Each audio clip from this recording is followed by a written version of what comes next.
Have you heard the news about orca whales lately? News about orca whales? Yeah, this is real. Apparently, I think I have this right. I haven't read. Man, you come up with so much No, BS. but listen, no, it's not BS. You can look this up. This is true. The first part, I'm not 100% sure, but my understanding is that there was one orca whale that got really mad at a boat like a few years ago and like swam. You know how like orca whales will like swim under the ice and like knock seals off of the ice shells? They'll do that. They'll swim under like together as a team. Yeah. And they'll like break the ice by making waves so that the seals fall in. Well, apparently this orca whale like did something similar to a boat that it got mad at. And then apparently went and taught a bunch of other orca whales how to sink boats. And they've just been sinking boats off the coast. Is that the thing that I saw the Carnival Cruise Line where it was like, or no? I don't know if it's that, but all I know is that It's way too big of a boat for orca. Yeah, I don't. You have to like You need a lot. It'd be a legion, large lecture. a legion of orca whales. But there, it's happening all the time. Yeah, apparently it's like happened multiple times now. And they think this one orca, this pissed off orca whale, went and taught a bunch of his buddies how to That's like like sink a fisherman's boats. description. I don't know, of, man. like, what I saw it. I saw multiple news articles on it. Wow. So just be careful out there, everybody. When you're out with the orcas. Yeah, exactly. Where are orcas even? Are they The ocean. the whole thing? Yeah, I think so. Right. Just don't go in the ocean. Don't go in the ocean unless you want to get boat tipped by an pissed Orcas off are orca like- whale. Wait, aren't orcas the killer whales? Yeah. Oh, you're being all official. They're called killer whales. What did you expect? No, it's orca Of course whale. They're trying to. Yeah, but I'm saying like, But they're north. yeah, they're up They're in in the, cold areas. Yeah. But Maybe I'm south. just saying, watch out. You got it. Well, welcome to the Back to Basics podcast. This is a podcast where me, Jason Seitz, an RN paramedic, and my brother Christopher Seitz, an ER physician, take complicated medical topics and we bring them back to basics. I don't know why we struggle with the intro every time. I don't either. Let's just keep going. Yeah. Today we're talking about Jamie. You're gonna have to bleep this. This is gonna be a pretty shitty episode. All right. So today we're talking about bowel elimination and why it matters. And I'm titling it "Everybody's Doing It: Bowel Elimination and Why It Matters." Yep. And it does matter. Actually, more than you think. Right. It's actually an extreme health problem. I actually was reading something the other day where they talked about like right now we're focusing on mental health. Yeah. And they were looking at like where innovative medical stuff is going. And they literally like had this like it's mental health, which will become metabolic health, which will become gut health. Like literally where they're saying like the mental health we deal with today, they're hypothesizing that like as we progress down like how we figure out like it's gonna end up being gut health. Oh, wow. It actually affects more of our which like I think is true. I'll be honest, like as a ER doctor, doesn't seem like an emergency to me, so I kind of snub my nose at sometimes those things sometimes. But the gut health stuff, more and more, I think it's very, very valid. It is. For like taking a look at bowel elimination is first of all a perfect way to look for like precursors to like very serious conditions, and then just understanding if like you just like throw a little bit of a wrench into bowel elimination, like you will get sick very fast and die. There's tons of, so it's interesting stuff. I actually enjoyed doing the research for this one. That sounds creepy, but no, I didn't expect this to be a very fun topic to like learn about and look into, but it's very, very interesting stuff. So we're going to talk a little bit about both in emergent situations like bleeds and stuff like that, and then we're going to talk about a little bit more long term. As a nurse on a floor, like we really care about pooping and peeing. I work on a rehab floor, so like that's like all we care about. Like, when was the last time you pooped? How can we get you pooping? Because you just had surgery, and now the anesthesia and the pain meds are stopping, and can cause like serious issues, right? Well, even when I was doing like surgical ICU and stuff as an ER resident, like it's very important. Like, are they going to the bathroom yet? How are they going to the bathroom? What does it look like? What does it feel like? I'm just kidding. You're like, what does it taste like? Not that part. No, but it is. It is very, very, very important. I will mention, we'll get there, but like the Bristol stool scale, it's just common sense. Like you don't need a scale for it, but we'll talk about it. But anyway, let's start with just the GI system. What is the normal structure and function of the GI system? So what are the parts of the GI system, starting with the mouth? Starting with your mouth. And then your esophagus. Everything every piece of the human centipede is part of your GI system. I hate that you said it that way. So anyway, your mouth, your esophagus, your stomach. You forgot your pharynx. Okay. I mean, it's kind of like attached to your mouth. Yeah. But is pharynx considered part of your GI tract. According to this basic nursing book I looked at, yeah. All right, well, there you go. So mouth, pharynx, esophagus, stomach, duodenum, small intestine, large intestine, rectum, anus. Nailed it. Yeah, man. I should go take boards again. So what does each piece do? Your mouth breaks down food chunks. Your pharynx Even lets you that- swallow. So even the mouth part, though, like there's a bunch of data out there that like if you don't chew your food well, it like extremely affects like your entire GI tract. Digestive enzymes, you got to get them going right off the bat. Yeah, that's why they're supposed to chew your food like 20 times before you swallow it or something like that. Don't quote me on that.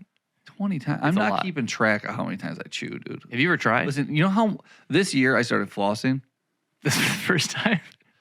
Look, regular. I'm laughing, but I flossing. actually haven't Like, started I'm not. yet. I have not started. Yeah, flossing yeah, yet. don't laugh. Yeah, I'm sorry. Everybody, first of all, everybody knows. No one's flossing every day except me now, and I don't bleed anymore, which is a big deal. That's a big deal. All right, I can like just floss normally now. Wow. All right. The amount of energy that I had to put into that life adaptation, Mm-hmm. no way am I counting what I'm chewing. Right, There's right. no way I'm Yeah, doing man. that anymore. Yeah. No, but seriously, it's something crazy. It's like, I think it's actually 15, like 20 times. And if you do that, Yeah, but how many do you regularly? food is ruined. If you chew food, I'm serious, because I've done this before. I've tried to count. Like, it's like you should look it up. I just imagine you just like you're mixing up what types of food. You're just like trying to chew mashed potatoes for Yeah, like 20 times. But that's what I'm saying. Like any food, even steak, man, you chew that thing 20 times, at least for me, like it's just horrible now. It's just like a mushy, like I don't like that. I don't want the that. point of chewing. I don't like that. Okay. I don't like it. Anyway, but even that is very important, starting with the mouth. All right, esophagus will pull food down into the stomach, and then the stomach will obviously like churn that food and introduce digestive enzymes, and then it'll jump into the small intestine. And the small intestine and the large intestine, if you stack them together, isn't this the one where it's like, it's not the moon and back? That's your DNA. That's your DNA. That's your like blood vessels or something like that. You Yeah, stack but- your small intestine with your large intestine, it does No, not reach it's the like moon. it's like 36 feet or something crazy. Okay, though. I can see that. I'm Yeah. gonna look it up. I'm gonna look it up while you go on. All right. So tell me a little bit about what the small and large intestine do. So small intestine mainly is absorbing like micronutrients and that sort of thing. I mean, like high level, small intestine is like absorbing nutrients. Large intestine is actually like removing like bad stuff, and mainly the large intestine has to do with water. So it's like bringing in or bringing out like water in the stool. But at least my understanding is the small intestine is more like micronutrient absorption. It does like the smaller breakdown, and then the large intestine does the larger breakdown and actually like forms the draws things out, and then basically helps like form fecal matter. Right. And then basically that fecal matter can move. Fecal matter is just the waste product, right? So we're pulling out. Your intestines are, the small intestine is 6 feet long, and the large intestine is about 22 feet long, All right, so that's like like 28 feet. 28 feet. That's which pretty is like a quarter of the way of the moon and back. No, it's not. No, it's not. No, there is a thing where it's like It's your blood vessels. If you took all your blood vessels, I think, and like lined them up, like capillaries all the way, like I thought it was like could, just DNA or something. Something kind of ridiculous. maybe it's DNA. I don't understand how I'm just fold. If you can't fold a piece of paper 20 times or whatever, then there's no way that my blood vessels go to the moon and back. Prove me wrong. Someone do it. That's the thing. Is like someone do it. Prove it. All right.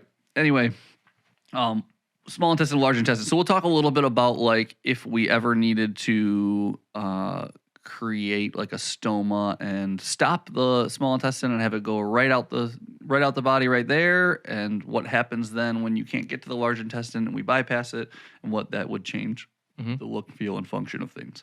But yeah, that's the normal structure and function. The physiological process of feces formation and defecation is essentially, we talked about what feces is. It's just the waste product, right? And what happens is feces is largely like, you got to think of like the food is having things pulled away from it.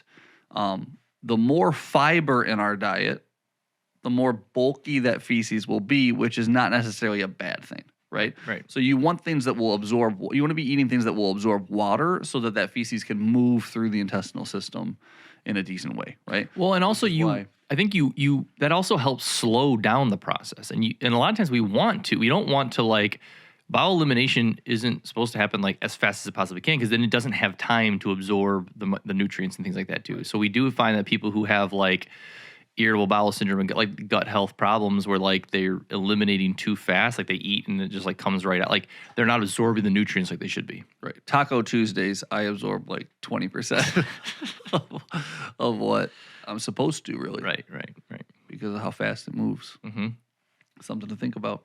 All right, so there is basically a muscle like spasming or a muscle moving called peristalsis that you'll hear us talk about when we start talking about how like meds can affect stool elimination and stuff like that. But peristalsis is essentially what would you like call a it, the wave- spasming of the muscle? Or I would almost define it as like a wave like contraction, but it's like from top to bottom, right? So it's like a wave of contractions that start proximally and go distally in the colon to like push that food and that feces down. Right.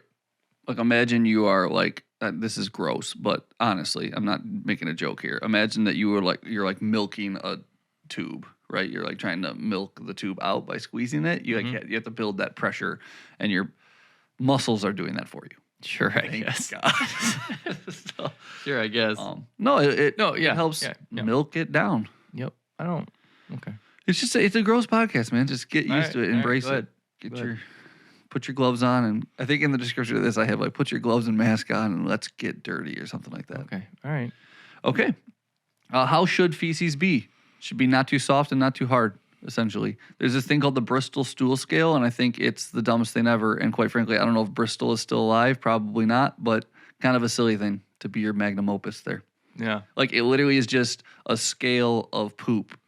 And then like at soft the to bottom, hard. it's like water, and it's like that's diarrhea. And at the top, it's like as hard as a diamond. It's like that's the worst constipation, and then everything else is just stages in between. Like literally, it's like normal stool should be kind of soft and mushy, but formed. And then like one step above that, it's like still normal, but it's a little dried out. Like it's just not like I don't think scale for that. But like I think with most scales in medicine, it's more for like the reevaluation piece, right? So when you're on a nursing floor and you're like, what is their stool? It gives you something to measure it on, and like, are they losing more water, or are they like retaining? You know what I mean? Like, I guess I'm trying to give it. I just feel like here. I don't know. Maybe I'm just a different type of nurse, but I'm the type of nurse that's going to come back to like my care team and be like, "Hey, his poop is straight liquid. Clearly, he has diarrhea." I'm not going to be like, "He's a 9 on the Bristol school." But maybe people got uncomfortable having to explain. Like it's not like. I can also imagine nurse being like, well, I mean, it's not like diarrhea, but it's like not. It's kind of like soft and moody, but it's not like And then you needed something to measure it with, I guess. I think Bristol might have just been a weirdo. Maybe I'm assuming that Bristol is the name of a person too. That might not. Dr. Even be the case. Bristol, Yeah. maybe. Cool. They kind of stopped doing that. I'm kind of bummed as a physician myself. I would love to just come up with some random scale and name it after myself. You should do the level of trauma somebody is in after an orca attack Is named after me. Yeah, that'd be like Okay, all right. We'll look into that. like similar to like coup contra coup, but like it's like the shifting of the boat or something like that. Like something you could just find something connected to the brain. We love the brain. Do something like that. It's like Dr. Seitz's orca wave ratio. Something like I'll think Size of orca compared to like a mechanism of Ship injury size. thing. Yeah, ship size, orca size, Mhm. and then you basically bring them together. That'd be great. I'll help you build it All right, thanks. because it's my last name too, so it's easy enough. Okay, cool. So you can also do a cult Dr. test. Seitz's orca seismic activity scale. I love it. All right. Sorry. So then also like we can test stool for like occult samples. Like if there's bleeding in your stool, we can test stool for certain Parasites. enzymes or too much fatty material that's could be causing constipation or diarrhea. You can look at the consistency. So there's people that's their job. So be thankful that your job is what it is. Unless this is your job and you listen to this podcast, which awesome for you. Again, yeah, I'm done with like the whole like You're not trying to be. I'm not trying to politically make it correct for everybody. All right, sounds Right. good. If you're someone who's digging through feces every day, Just turn this podcast off. What? I'm not saying I'm your enemy. I'm just saying like you don't have to listen to this.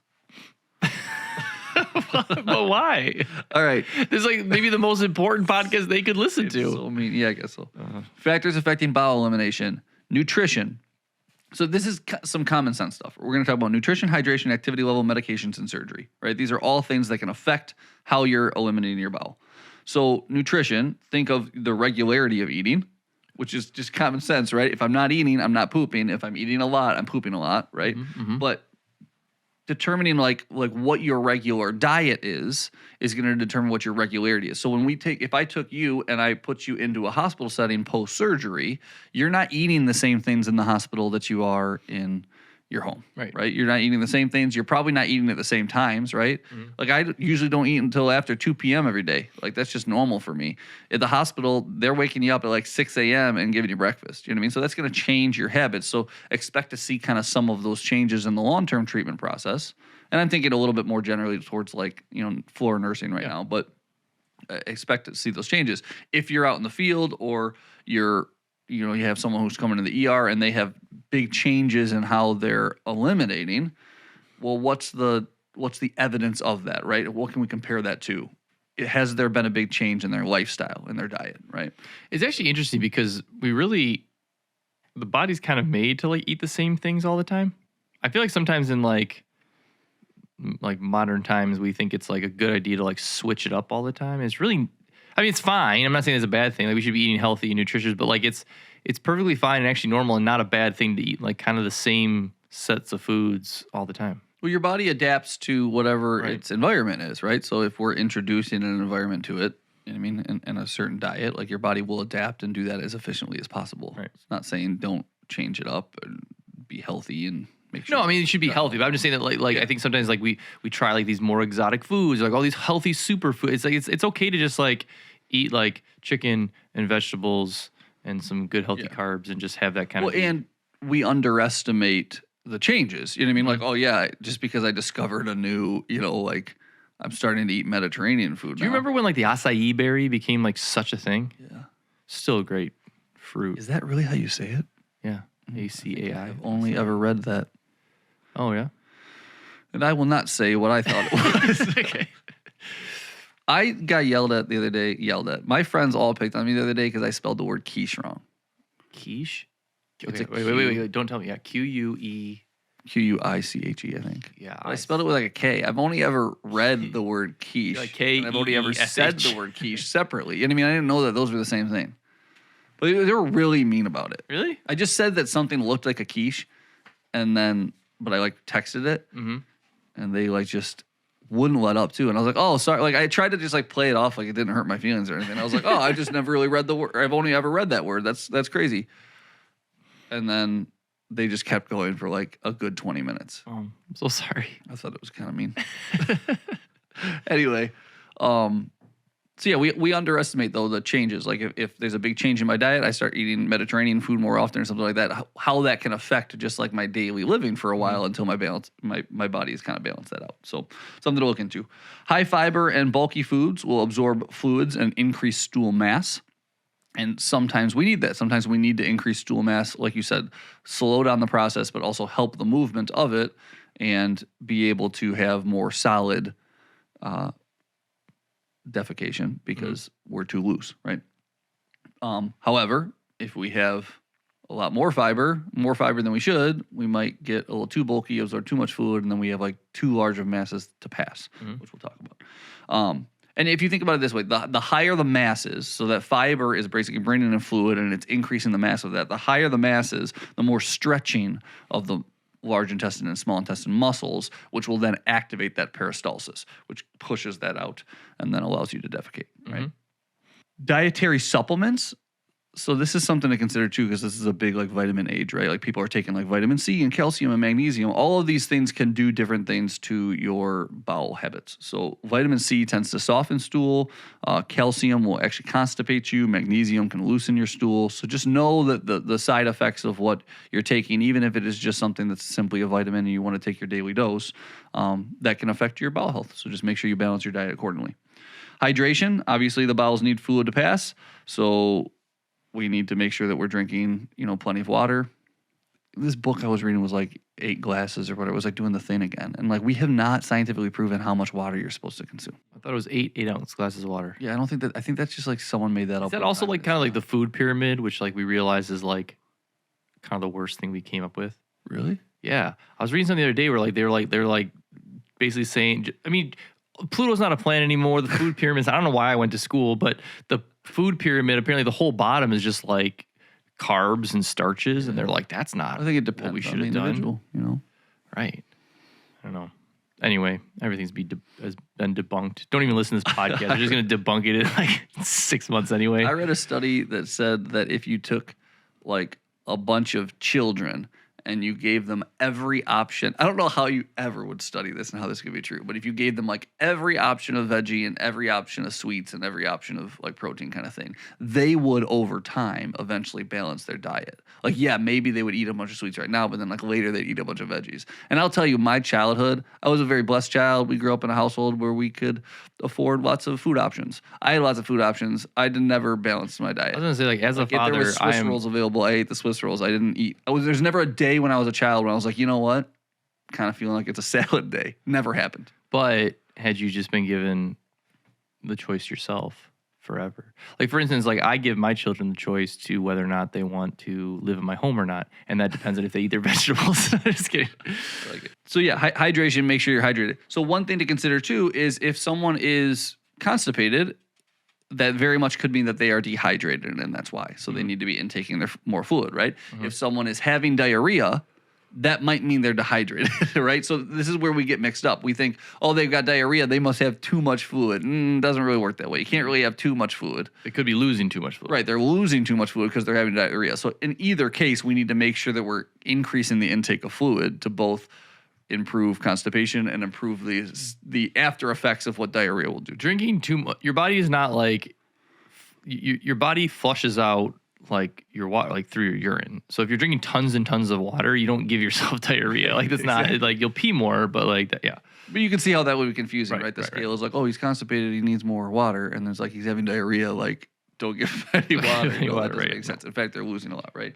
Hydration is just an extremely important part in general. So staying well hydrated is just a super important part of bowel elimination and gut health in general. Activity level, exercise or physical activity will actually stimulate peristalsis, so it'll get things moving. So we a lot of times like will encourage people to, go on short walks or be able to like when they're doing their rehab and stuff. Sometimes that will kind of trigger they need to use the restroom. So we try to encourage that on rehab floors and things like that. But how you're exercising can very much too. Like if you lifestyle change, now I'm exercising a ton or I'm exercising really hard, that might very much change my bowel habits as well. And then medications, we'll cover that in the next section here, and then surgery. So surgery, the reason why there's so much issues with bowel eliminations in the hospital post-surgery is that anesthesia will slow your bowel motility, and then so will the analgesics that we'll give you for pain. Mm-hmm. That's why they call them analgesics. Nope.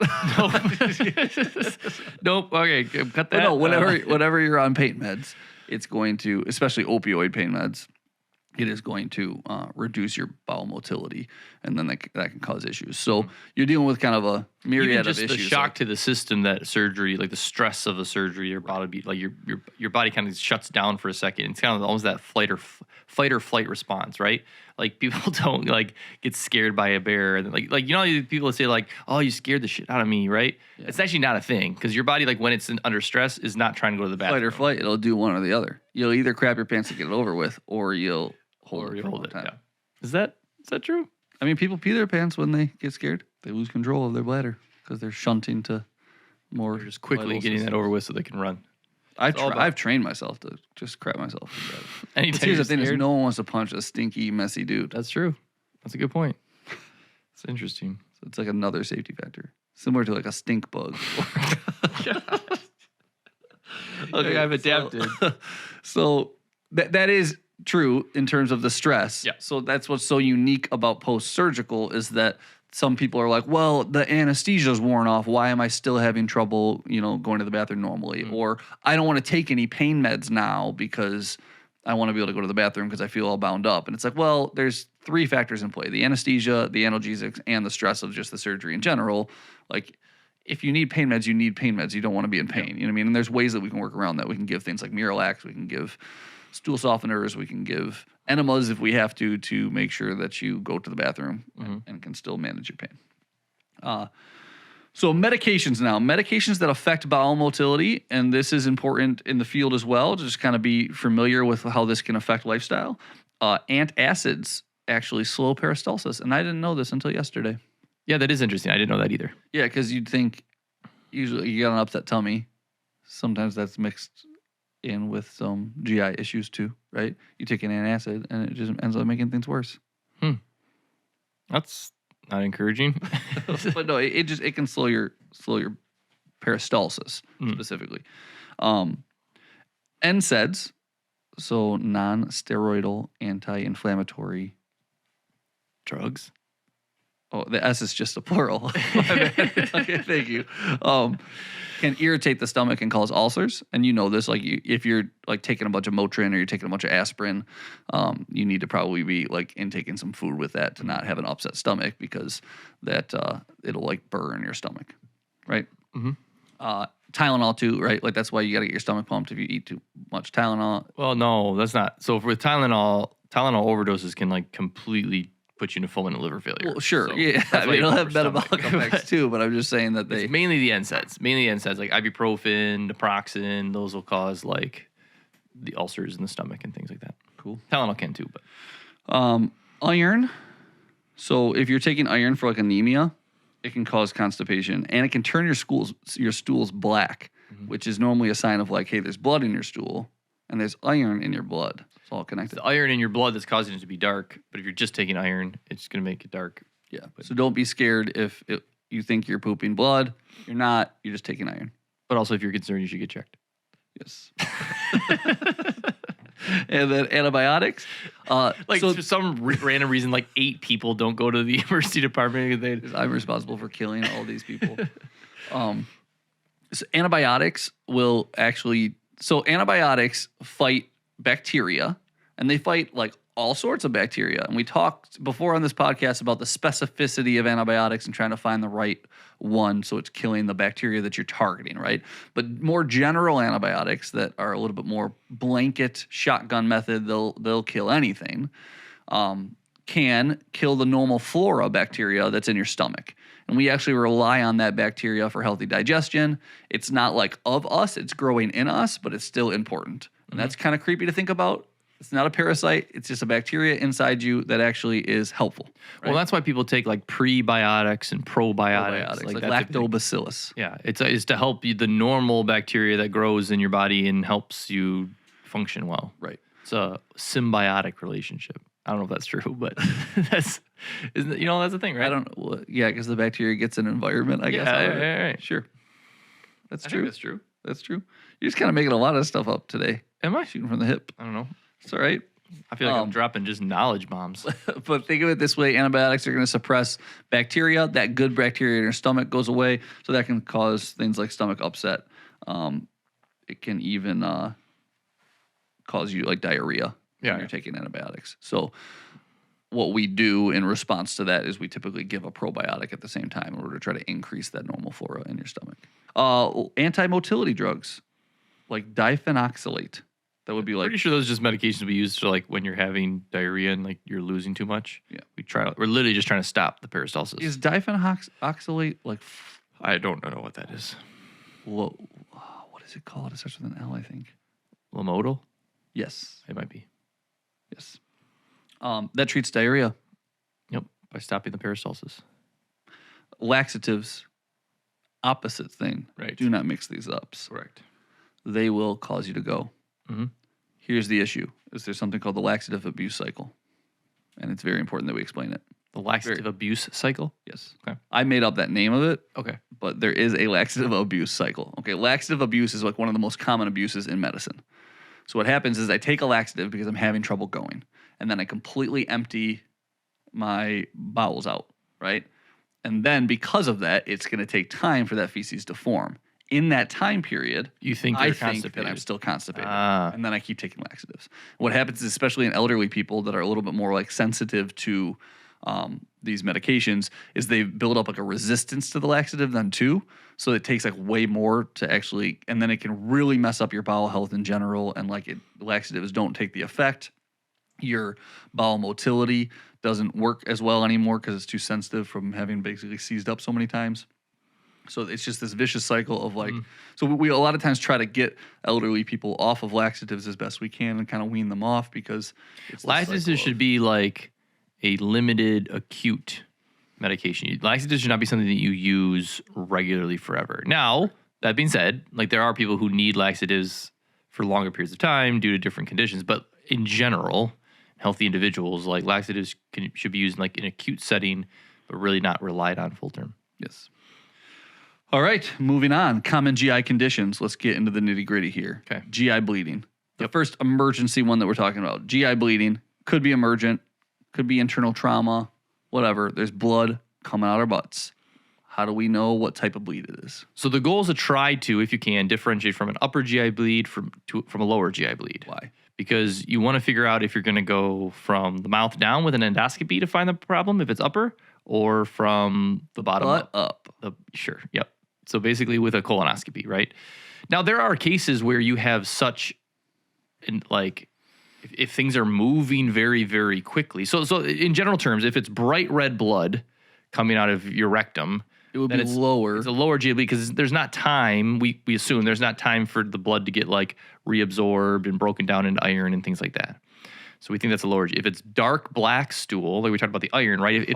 If the body has had time to like digest the bleeding, the blood, then it comes out there. Now that again is a generalization. That's the most common. You can, if you have like severe movement, like say you have like very intense diarrhea and peristalsis is happening super quickly, and you have like an upper GI bleed that's just moving fast, you could get bright red blood that way too. You can also just have like hemorrhoids and then like assume that you're having like a lower GI bleed, and that's not really like a lower GI bleed in the sense that like, you know what I mean? You're not bleeding for your intestines aren't bleeding. Right. No, true. So this is a test term or a test for the nurses and doctors and medics out there. If you're taking an exam, there is an anatomical, I won't call it structure, but like an anatomical position that like differentiates an upper GI bleed from a lower GI bleed. And it's the ligament of Treitz. And the ligament of Treitz is where the duodenum meets the jejunum in the small intestine. So at that point, anything above that is an upper GI bleed. Anything below that is a lower GI bleed. And that's actually a difficult area to like get to both from either side a lot of times. So don't bleed in your ligament of Treitz. If you can avoid it, you know. Try to avoid bleeding from your ligament of Treitz. Either go down or up. Right. Depending on your preference. Do you want something shoved down your throat or up your butt? Oh, gosh. Okay. Treatment is obviously going to be going and find the source of bleeding and stopping it. We can talk about GI bleeding in a whole different podcast if we want. Clearly, you don't want to talk about it. No, we can't. It's just like there's a lot that goes into like treating GI bleeds, right? You got hemodynamic stability, like all that kind of stuff. So yeah, but it's going to be surgical or some medical interventions, but most likely surgical if it's a serious bleed. Okay, constipation. We talked about that. Make them go. Yep. Lots of fluids, mobility, right? Exercise, not necessarily exercise, but like just moving around, right? Can help. Medications. Yep. Laxatives, but don't get caught in that laxative abuse. And doing the evaluation of like what medications are they on that could be causing it, like what is their current diet and that sort of thing, right? Can we cut out something without necessarily just throwing laxatives at them? Right. So we're giving them things that suppress and things that also increase. Diarrhea, make sure they're getting lots of fluids. Why? Because when you're having diarrhea and vomiting, you're losing a lot of fluid. So you need to make sure you're replacing that fluid. We can also slow down bowel motility by giving diuretics. And that's another important one. We're looking at like what their diet is, because they said if they have a food sensitivity or something like that that's causing that kind of irritable bowel, if it's something like that, so it's something important to look at too. Yes. Incontinence.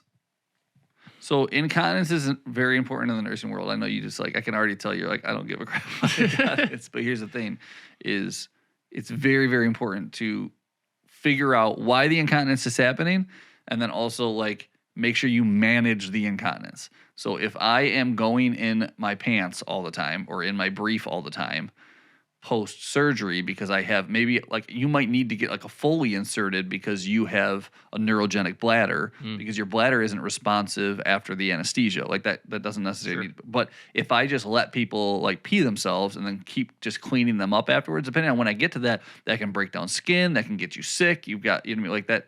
It can be very dangerous. You can get ulcerative because you're wearing away at the... And bowel incontinence and like stool leakage, they call it too, like can be a sign of like food intolerances and again, like neurological, dysfunctions, things like that too. So Right. And it can actually be a sign of constipation. So an interesting thing, I think we're going to get to it. Maybe we can jump to it now, but impaction. So if you have such like an impacted rectum, so your rectum has so much stool in it that it can't pass it, you can get stool leakage around that like bolus, And then that's incontinence. and that's incontinence because it's like just leaking around it now. Yeah. Yuck.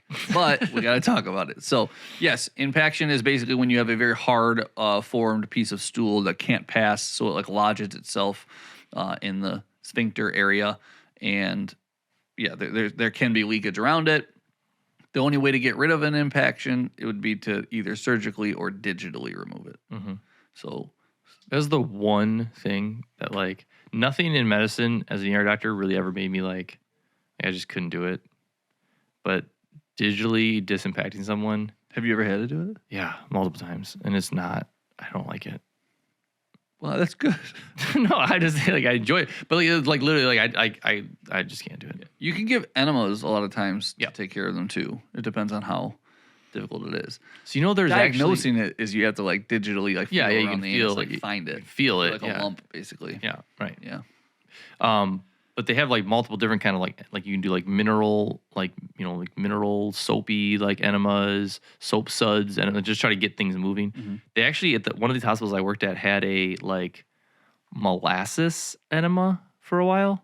Okay. Where it was like you heat it up like molasses and like put it in there and it helped. But one time that someone heated it up too much and like burned someone's rectum, so they had to take it off the menu of They have like issues with the rest of their life, and they're like, because I had hot molasses up my butt.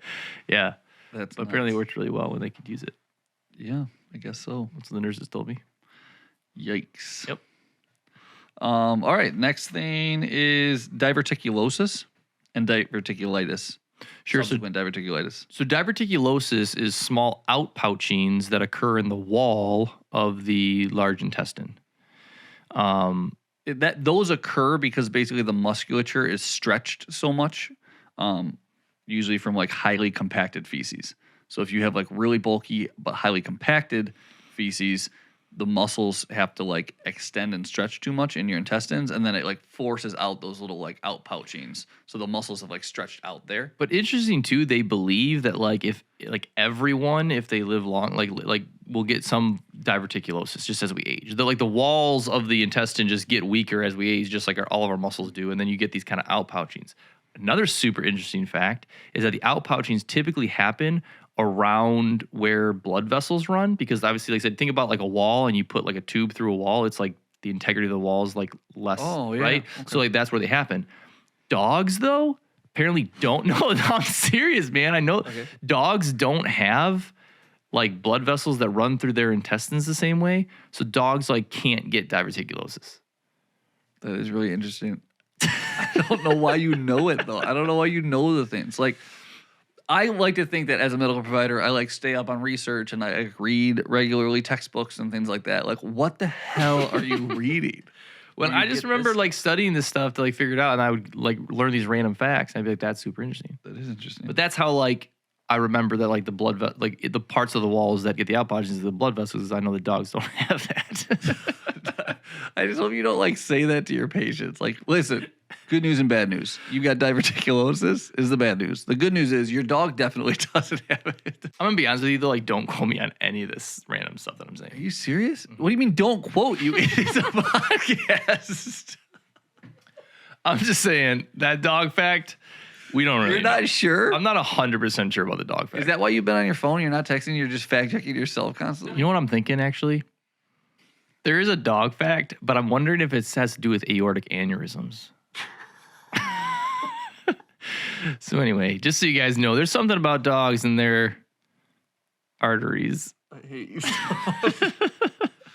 Can we just finish about diverticulosis? Sure. Quick. But that is what diverticulosis is in a human. Ignore the dog facts, but diverticulosis in a human is for sure. I'm not a vet, okay? Nobody ever said I was a vet. I'm a doctor. That fact is true.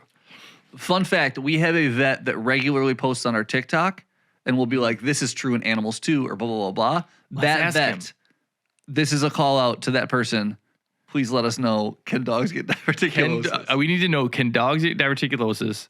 And or is there some aortic thing that doesn't happen to them because they don't have something that we have? There's a fact there. I remember it, man. Okay. Clearly you remember it really well. Yeah. And it helped you study. It did. Diverticulosis, those outpouchings, fecal matter can get in there, and then that area can get infected, which is then called diverticulitis, okay? And that can be an issue. So basically, it becomes trapped in these ballooned pouches of the tissue that is between the muscles. And diverticulosis itself is kind of a benign condition, just these little outpouchings. It's when they can get infected and inflamed that you need antibiotics and that sort of thing. Also, they can then rupture, and now you can have free air in the abdomen because and contaminate this, So treatments for diverticulitis would be antibiotics to try to fight the infection that's caused, and possibly surgery to try to remove the matter or if they're perforated. Prevention: avoid low fiber. So like try to have more fiber in your diet. Avoid red meats and avoid refined foods because that's what causes that diverticulosis. What do you got now? It's coming back to me. It's actually aortic aneurysms. Dogs can't have aortic aneurysms because they don't have blood vessels in the aortic wall. I swear that's what it is. But anyway, I was gonna say like a dog poops the same way. Yeah, I'm pretty sure they have blood vessels. I thought about it more. I was thinking about, do dogs have blood vessels to their rectums and large intestines? And they would have to. As a doctor, I'm thinking, in order to get blood flow there, they gotta have something. This podcast has really gotten away from me. It's not what I wanted it to be about.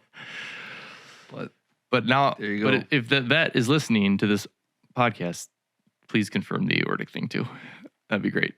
If you guys want to donate on Guardian CME, I could use money to fund a research team to just fact check anything that Chris ever says. Come on. All right. Fecal impaction we already talked about. Bowel obstruction, similar type of thing. There's an obstruction in the bowel, though. So this isn't like in the rectum. This is in the bowel. And in order to get past the bowel obstruction, you have to... Yeah, so bowel obstruction is typically where the bowel itself will twist on itself. So the bowel will twist, and there's reasons why does it twist? One, it can twist from like large intestine impaction type of thing.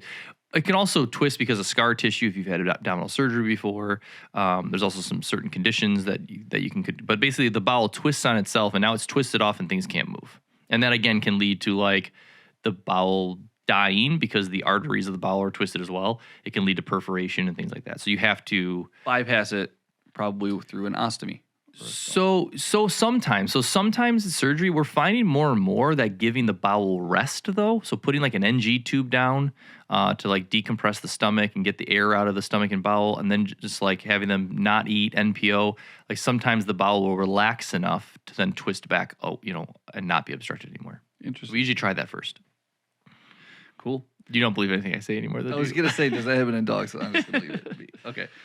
And then we'll talk about bowel diversions in just a section. But then lastly, I need to talk about pinworms because it's an intestinal parasite, and normally this isn't a common bowel thing. But in the book that I was doing the research in, it's a basic nursing book. I was doing the research and I start reading, and it gets to pinworms, and randomly. So what pinworms are? They basically are an intestinal parasite that will crawl down to your anus at night while you're sleeping to lay eggs, and then crawl back up to the cecum where they live. That's horrible. Right. I hate Sounds everything really about scary, that. right? Randomly, this book goes, if you have children with it, wait till they're sleeping, spread their anus, and use a flashlight to look for the worms for evidence. And then it just continues to go on, and you can also do the tape test for adults and blah, blah, blah. But it's specifically, no one was talking about children in this book. It specifically was all of a sudden just and kids, wait till they're sleeping and look at their butts. And it was really weird and strange. And that's not something. That's actually not something we recommend on the Back to Basics podcast in general. No. So, I guess really talk weird. To your pediatrician. I would just say talk to your pediatrician. If you're concerned, seek medical help. Also, what's the story behind that? When did you decide that your kid has pinworms? So you're gonna check? I don't know. I typically they get itchy. But you're supposed to basically, for an adult, what you would do is as you wake up, you would quickly tape your anus, and then you would pull that tape off, and then you'd look for evidence because they can't get back up. That's true. It's Yeah, true, and it's pretty. Yeah, that is a real Jamie's fact. laughing. That is a real fact. So, all right, real People quick. are not going to believe anything we say, No, but that is true. It's all true. You can read about all this, except the dog orca stuff. The dog. No, the orca stuff is also Any real. Animal stuff that Chris has brought up today. We should just bring in. We should bring in that vet, and he should just sit on this podcast. That would actually be really cool. She. I don't know. Or she. I'm sorry. Yeah. Okay. He or she. But we should. He or she. If you were listening and you're interested, we should do a podcast where we just bring in a third person who's a vet, and they just add super interesting facts about animals. But which CAPCE. Like we talked about like every medical topic that there is. Just from here on out, we'll just have them weigh You want to in. have a separate podcast, like Back to Basics with this vet?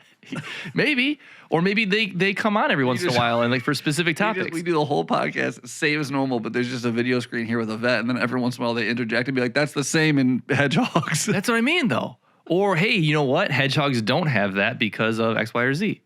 I'm just saying, if there's interest, reach out.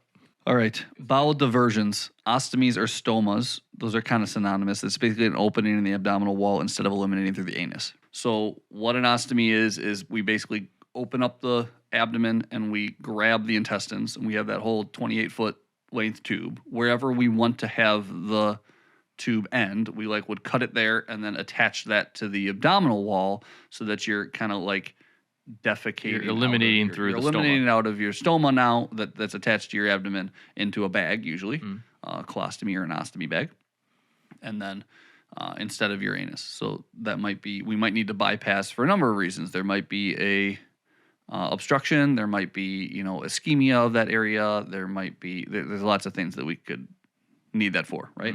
So dealing with ostomies, they can be permanent or they can be temporary. An ileostomy is a portion of the ileum, so it bypasses the entire large intestine. So that matter that's coming out of that is going to look a lot different than someone with a colostomy, which would be like a portion of the an actual portion of the colon or the large intestine. So you would see like typically more formed stools the lower down you go, right? So it might be like real watery. It's called effluent is what we call it. That's like the output of fecal material, and that can range from liquid to solid depending on the location.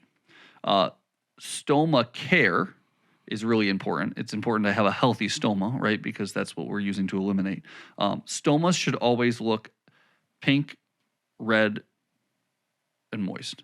So pink or brick red and moist. If they're not, if it looks like purplish or blue, it could be ischemic. That could be a big issue. And so providing like stoma care is something that you may have to do by removing the bag and like cleansing and you that gotta area. keep the area clean because like the area around the stoma can be, because it should be like moist, like can cause irritation to the skin around it and things like that. And it's supposed to be inside your body, right? And it's supposed to be in a wet, vascular environment, and it's not now. And you think about like you wipe and clean your butt, right? So you need to wipe and clean that area too, possibly, right? Last thing I just wanted to touch on is just health promotion. So like when we're trying to promote healthy bowel habits and things like that, think privacy, think timing, think positioning of the patient, think about a healthy intake of food and drink, promote exercise, having hand and bottom hygiene whenever we're working in these areas and helping out, making sure that we're being very hygienic and that we're teaching the patient to do that as well, right? Yeah. So I mean, I think again, it's one of these things where like it seems like a weird topic to cover, but there is so much that goes into, again, healthy bowel elimination and bowel habits and how that plays into tons of aspects of health overall. Even like literally even into the mental health side of things, like what we eat and how we like eliminate, and like, so see your doctor. Talking mental health too, like that is one thing too that I've noticed in like more helpless patients because they are like post-surgery or maybe they're more elderly too. Like a lot of times patients will become semi-obsessive about their bowel health and their bowel habits and stuff. And like what I learned very early on was that's because it's something that they feel like they can control and that's something that they can feel like they can influence, right? They're stuck in a hospital, maybe they're bedridden. That's a really good point. They get really kind of concerned about that. So like understanding that sort of emotional well-being side of it too, and and helping sometimes people giving have a healthy reassurance, relationship with it. Like that laxative abuse side of it. Like we see that in the ER too with like elderly people who are like more homebound, who don't have a lot going on. Like they come to the ER like all the time for their body and like, I can't find anything wrong. Like this seems okay, but really just educating them to that and encouraging and being understanding is huge because to your point, like it's one of the only things that they can control sometimes, and that becomes a very important part of their mental well-being. So right, cool. All right, that's all we got for you today. If you want a EMS credit for this, you can check this out at www.guardiancme.com for a free CAPCE credit. And very soon, you will be able to achieve nursing credits there as well. That is on the way. We're about a month out from nursing credits, people. So tell your friends. Hopefully they're nurses. You can still tell your friends, though. Sure. Cool. So they can tell their nurse friends. Yes. Looking for nurses. All right. All right, stay sweet.